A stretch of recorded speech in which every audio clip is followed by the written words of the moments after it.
So, in this video, I'm going to talk a little bit about how I wasted my time, and so you don't have to waste yours, okay? I'm not going to name names, but I am going to talk about some organizations that I was a part of and, um, and how I found they were limited.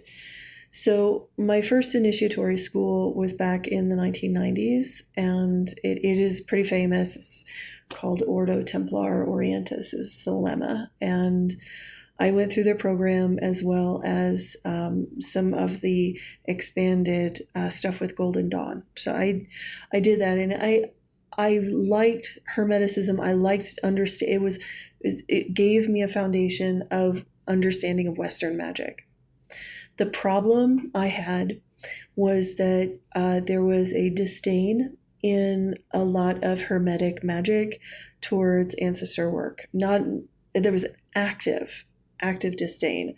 There was also a colonial kind of concept of thinking of elemental spirits as slaves and servants and treating them as such. And so I had, with my shamanic background and with my childhood experiences, I was not happy with that.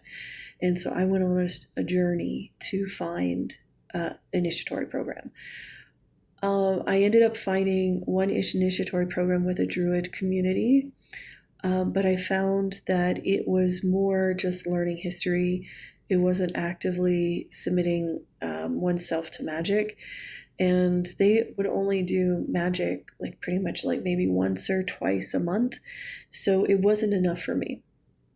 I started studying yoga, and through that, I finally met my Scythe teacher, who is quite well known and trained under them. And then I also joined a rune community, another very well known rune group, which I will not name here.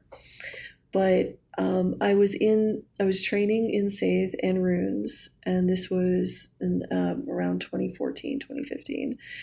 And I was incredibly disappointed because the structure of those initiatory schools were that the teachers basically peddled mysteries. So they would say these deep and profound things, and the students would be like, "Oh, teacher, tell us what you're doing." And it was this weird, codependent, worshiping the teacher, and the students weren't developing themselves at all. Every student I met could not collaborate with me. I was like, hey, let's do a study together. Let's do a group thing together. And they would not want to do it because the whole goal of those mystery schools was to worship the teacher, not to actually engage in self and collaborate with community.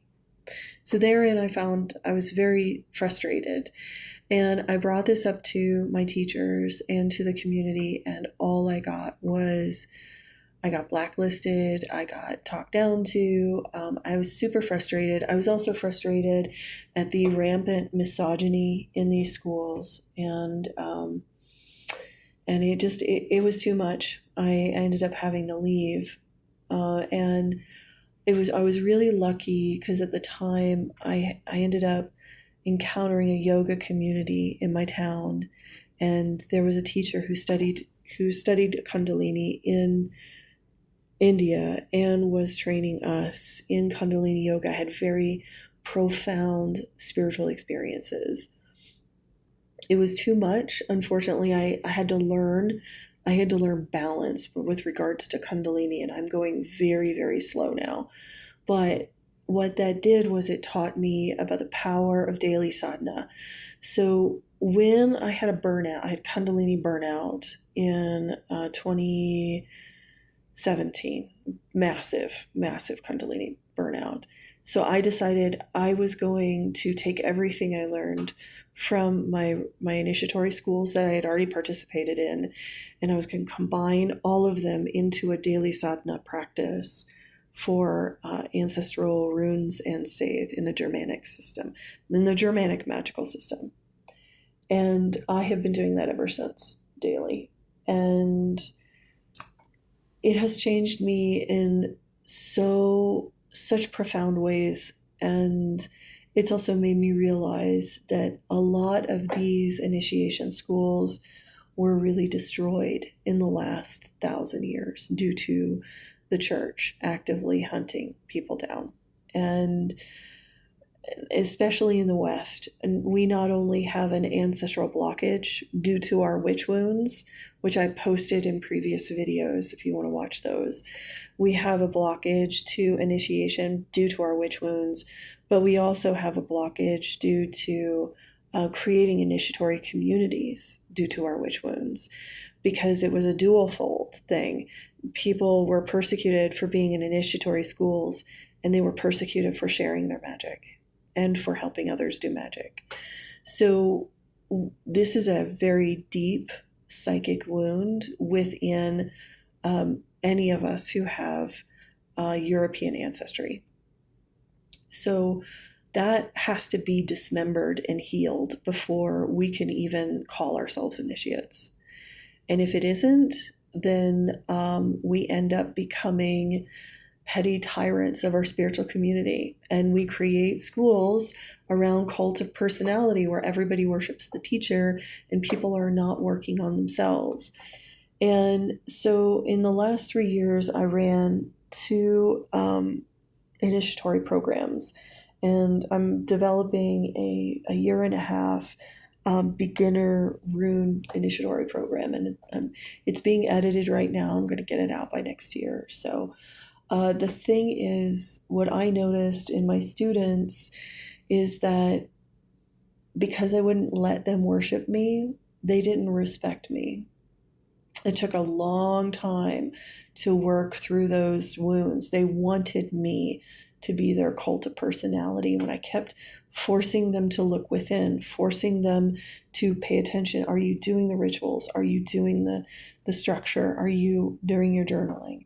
You know, I would keep forcing them to focus on their practice. It was like fighting cats. And I'm not saying that is a bad thing. I think this is what we all need to know, that we are going to undergo a lot of self-sabotaging behavior once we submit ourselves to daily practice, daily sadhana.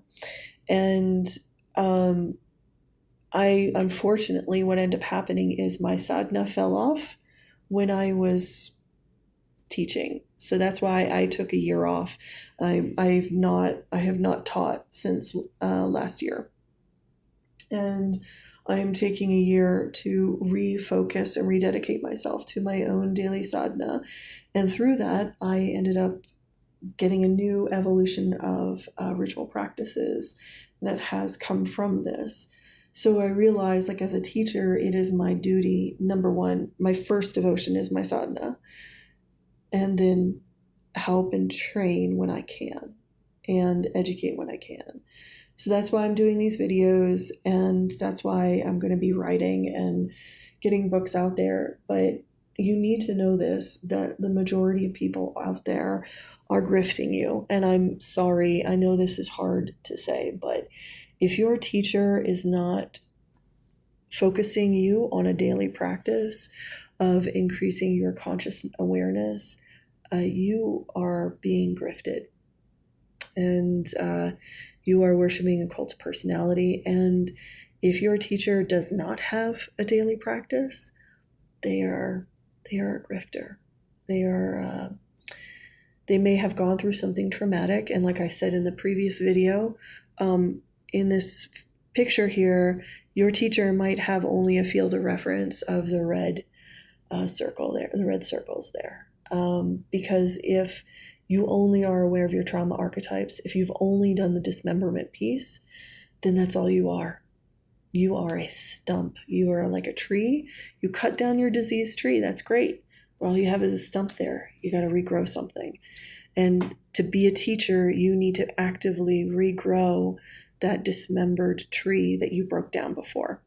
So the key is focus on your daily practice. And if you don't get one, if you don't have one, you can always reach out to me. I can give you some ideas.